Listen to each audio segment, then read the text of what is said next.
Well, my guest on the podcast today is Leisha Major. Now, Leisha is a change maker, helping businesses explore better ways through IT solutions.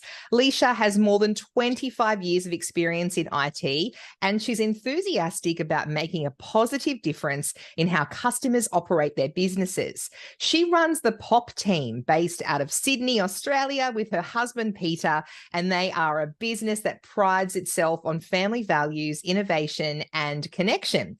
Leisha is generous with her energy, curious to find the right solution, and is determined to find the best way forward. Now, when she's not working, you can find Leisha with her beautiful family or in a body of water swimming. She helps growing businesses by being their IT team. They keep their customers' IT up to speed, and the POP team becomes part of your business. Now, Leisha passionately leads a team of IT experts to ensure that their staff and customers are always valued and they are always learning and they will always go above and beyond. And just to top it off, Leisha has a Bachelor of Information Systems and a Master of Information Systems and various certifications in Salesforce and Viva CRM. Leisha, welcome to Pitch Perfect. Thank you so much, Jamie. What a beautiful introduction of celebrating me. So yes. Well, it's a very impressive bio. And I should also mention how you came into my world because we are co-authors of a book. We wrote a chapter each in the book called Ignite, which was organised by the Oz Mumpreneur team. And we met at the launch. And I love that because I wasn't 100% sure I was going to go that night. And just by going, the world, the universe, just put us in contact with each other. And it's so great. And you're now in PR Club. Yes. So I've got so many questions to ask you because we don't really get a lot of one-on-one time. But, Can you share with us, first of all, a little bit about your journey in the IT industry and how you became a change maker in helping so many businesses with IT solutions? So after my Bachelor of Information Systems, I went into the workforce and I was grateful to start my journey at Pfizer, where I was part of a team implementing a new CRM system. So this was way back in back in the early. I was going to say, is this Pfizer as in the vaccination company? The pharmaceutical company. So yeah, of course. Back in the day, yeah, that's right. So I found myself on their help desk assisting their sales reps, particularly some of those seasoned ones that they were very there. So it was getting them accustomed to that new technology. So that experience taught me the profound impact that IT can have when it's thoughtfully deployed. So after Pfizer, I moved over to Arrow Pharmaceuticals. And there was a saying in IT, and especially at Arrow, that nothing ever stays the same. And that was really true. So we were always consistently pushing the boundaries on how we could make IT work best for Arrow and how it could make the best out of it.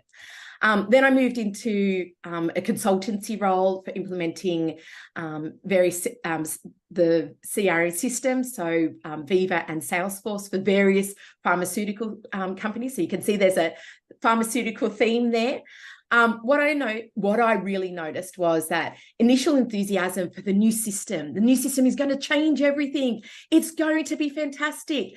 And then when people realized that it was their systems that they knew, no, it's not going to be me, or that's somebody else. So it was that real transition phase that's when I really found my calling for being a change maker and really helping people go from this was the old way and then this is the new way and what's in it for me. And my primary focus has always been the end user and that who is actually going to use it, whether it's their email, CRM system, or their website. It's always about what people's most comfortable choice is. So it's not about what I choose for them. What are they comfortable and how we can improve their experience and how can it be improved? So those are always those questions that I'm always asking our customers on what can we do differently and what is going to bring the biggest impact for you. So then in 2008, we started the POP team and we recognized that the small growing to small businesses and medium-sized businesses couldn't afford a full-time IT manager. And we focused on identifying our customers' needs and providing that most efficient and practical IT solution that will be consistently used and maximizing the benefit for our customers. So, yeah. Oh, I love that. So I guess like 25 years experience in IT, I can just imagine you've witnessed so many changes in the industry. So how do you kind of adapt these changes in a really fast-paced world and then adapt those changes to sort of benefit your clients? So we have a saying that we'll always be learning. So in the rapid changing landscape of technology, that means we're always constantly innovating, and we are always looking to stay ahead for our customers. So I guess a good example of the change in the industry has been 15 years ago. Cloud computing was just a concept, and businesses were really, really hesitant to move away from their servers or their in-house premise server systems. And then we had to that whole constant education and guiding them to why is it benefit. So it's that constant education and communication on the benefits. So when they realized that then they moved to the cloud, that they had those greater feature sets and that processing power that they would have had being only tied to being on-premise, then they realized the benefit of it. So then that's where we did. And so we're really in a really interesting period of time right now. And it feels like exactly that 15 years ago with cybersecurity and generative AI. So there are so many different possibilities, and it's that same sort of energy that was with cloud computing that is now being experienced with cybersecurity and AI. So there is always the malicious actors, the people that are looking out for where you are your weakest link in all of your systems. So that's where we're at the POP team, always thinking about how we can best serve our customers. And instead of being reactive, we're being proactive, like always looking at those emerging changes in IT. Yeah. I mean, gosh, it's so funny hearing you say about the cloud, because that's just such a common IT term now, but it wasn't really that long ago when the cloud was all a new concept. And gosh, It just goes to show how fast-paced the IT world is. I want to ask you about collaboration, because, you and I collaborated on a book together, and I'm a firm believer in collaboration being a big key to success. So how do you and your husband, Peter, manage running the POP team together while also sort of maintaining a balance between work and family? Well, Peter and I met 21 years ago at Arrow, and we worked literally 3 meters apart. We kept our office romance really under wraps until we really got engaged. Until we got engaged. And we work actually better together and then apart. So and when we hit roadblocks or we need advice, we always turn to each other, and we're very eager to help each other. So we we complement each other so well in the business. So Peter's really great at that strategy piece, and that's why he's our virtual IT, and that's why virtual CIO, and then that's why I'm really great at that operational and that tactical execution. As for the balance between work and family, I often say it's more like a river. We're both in it together. We're all heading towards the sea, to that common goal. And I love my family and I love working. So it doesn't feel like that harsh divide between the two of them. I love that, because my 3-year-old is very switched on, and is getting into this habit at the moment where he keeps saying, even this morning, "Oh, you have to go to work. Do you have to go to work?" And I just turned to him this morning and I said, "I love work and I love you." And it was just like this moment of realization on his face, because I didn't want him to think that work was a negative term and all that sort of thing. But it is a struggle, especially as a working parent. And so you're also a swimmer, and I am. You talk about how you prioritize time with your family. So how do your personal pursuits contribute? Well, if they do contribute, I'm assuming they do. How do they contribute to your success in the IT industry? Well, I love ocean swimming. So ocean swimming is something magical of being able to focus on my breath, my stroke, and just being in the water. I only took up swimming when I turned 40. And the discipline that it takes to be able to like swim, and I've swam, I think, up to 3 kilometers in different competitions. And it's always been pushing forward. So there's just something about being in that water of like, there is nothing else. There is nothing else. And that has really had a real profound impact on the way that that focus and determination is how I provide it back to our customers, of really focusing on what their needs are and how we then can help it. So, however, I have fears about ocean swimming. The sharks? No. So Oh. I have fear of being crushed by a wave or by jellyfish getting attacked. So there's like, so you're worried about jellyfish, but not sharks. no. So, but there was one time when we were swimming out at Cronulla, because I swim around Shark Island, and I was on the conditions had worsened, but we didn't know that they had worsened when we started out. So we were swimming really, really far out, and then all of a sudden, I realized we were on the wrong side of the shark nets. And then the alarm that goes off, and I was like, oh, I wonder what that alarm is. Oh, what's that alarm? And I'm swimming with other people, and they go, oh, it's really nothing. Oh, it's nothing at all. And then it turned out that it was the shark's alarm that had gone off. And there was a surfer that had got his little board nipped, and then, yeah, in there. So maybe I should be a bit more fearful of sharks, but I never thought that I would ever be in an incident where there has been sharks. So, and that really so the way that it ties back into IT, it really reminds me of the misconception of cybersecurity. Everybody thinks, especially in this small to medium-sized business, oh, it's not going to happen to me. They're bigger fish to fry, the Octuses, the Medibanks, but it's the smaller ones. Just like I never thought that I'd be in the water where there's sharks. It's that whole, you never know when that fear might actually really happen. So it's, that navigation of it too. Yeah, wow. I love that. So now are you scared of sharks after that experience? Not really. It still plays in the back of my mind, and I've heard other people's experience, but still, if it was meant to be my time, it was meant to be my time. That's a good way of looking.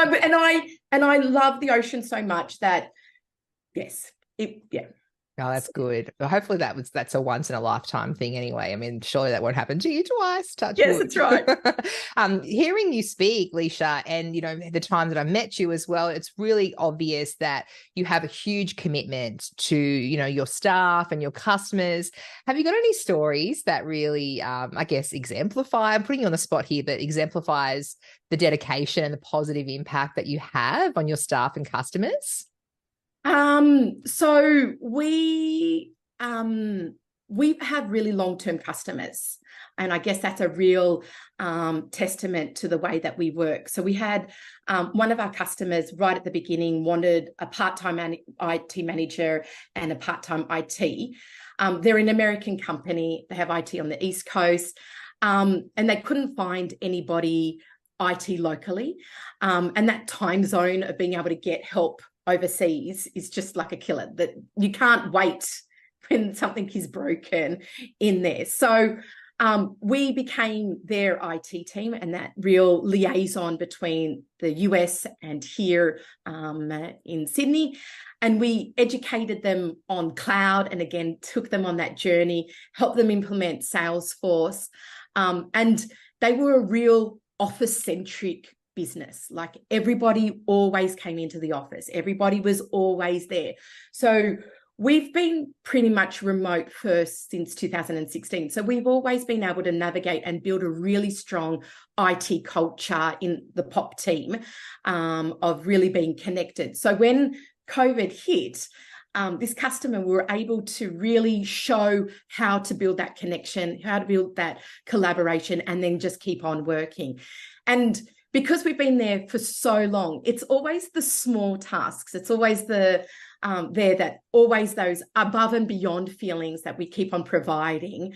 And it's just a testament to how we run the business. And we're just included in the office parties, the office celebrations, and even their awards nights as well. So yes. I love that. You can just see it and hear it in your voice and seeing your face light up talking about it.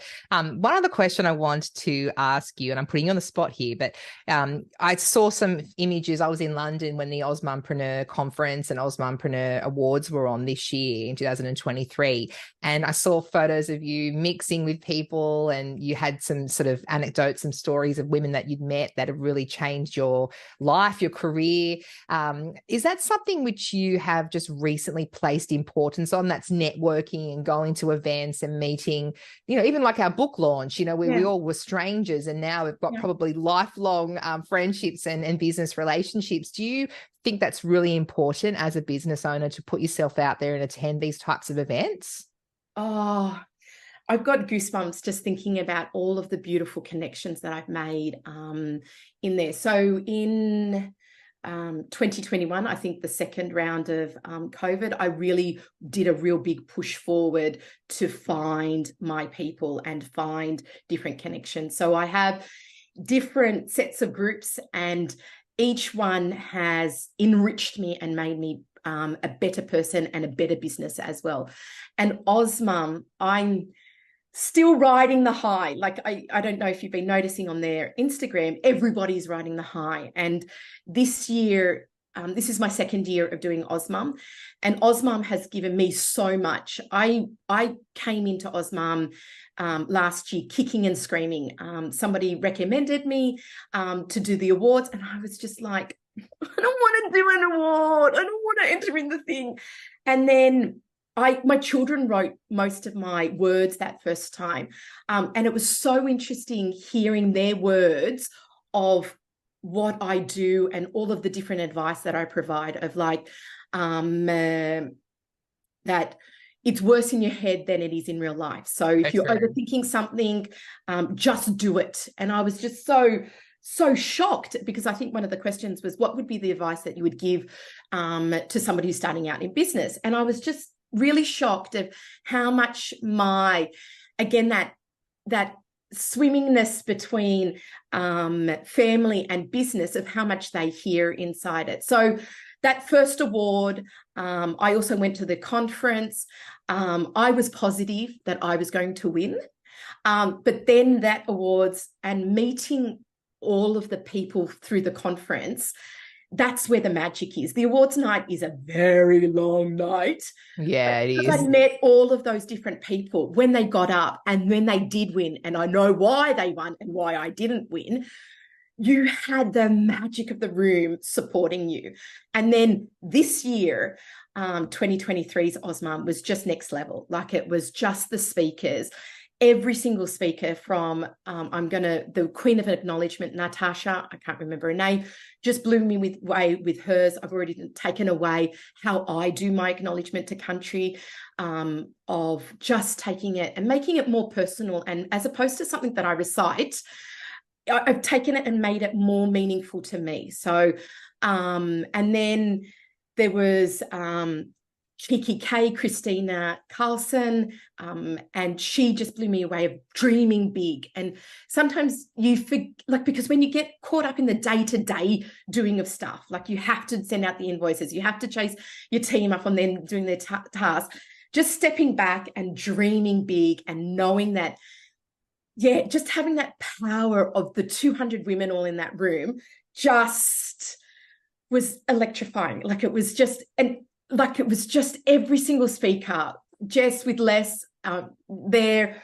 I'm not even giving them all justice. Every single one, I was like, wow. And then just one last thing about this year was extra special because I had all of the Ignite co-authors with me. So except for me, I was in London. I couldn't be there. But you were, so that magic of being able to see and meet, and it was so funny. I think it was Mel, Pierre. I recognized her voice first, and I was like, I know that voice. Why do I know that voice? Because we've done all those Zoom sessions. It was just, there is just something special. Oh, really ignites my heart. So yes. That's amazing. And of course, you wouldn't be here on this podcast today if it wasn't for that Osmompreneur world and being part of that book. It's amazing how the universe works that way. And the one thing that was so special about our Ignite experience when we met was the family connection. So a lot of the people brought all of their children together. And again, they brought it again to Osmum, and just that whole, you can do it all. I feel you can do it all with your family, have the passion for work, and still be a great entrepreneur. And yeah. Yeah, I know. I love that. Do you know, it's funny because I'm only a fairly recent mum. My kids are 3 and 4 and I'm 41. So I think for most of my adult life, I haven't been a mum. And I remember last year going to the awards and I saw so many women with their babies and toddlers attending this evening event. And my natural instinct was to go, why are they here with their kids? And then like it was a long night. And as the night went on, I just sort of watched them and thought, actually, this is amazing. The fact that they're here and they're having a great time, it actually is changing our opinions and our attitudes about having kids. And it's the absolute epitome of just juggling, a business and parenthood. And it's just now becoming the norm. And I love how they really foster that environment. Katie and Peace, the Osmompreneur sisters who've started that movement. It's really quite incredible, isn't it? Oh, yep, absolutely. Can't sing it enough. And so many older children came as well, like that teenager year this year, which was a bit different from last year. And you could just see the pride in their mums. Like their mums have done hard things and they've won. So it was just that whole being able to celebrate as opposed to something, oh, this is just something that I do. Oh, yes. But here it was just like celebrations. So yes. I love that. Leisha, thank you so much for coming on to Pitch Perfect. It's been incredible to get to know you this year. And now you're in PR Club. You're one of our annual members. And look, hopefully I know your story has inspired so many people. And thank you so much. Thank you, Jamie. And yeah, really, really appreciative for that connection. And I can't sing enough about PR Club. I am your biggest fan, and your PR Club gives actionable tasks every time that we meet. Your guest speakers blow my mind.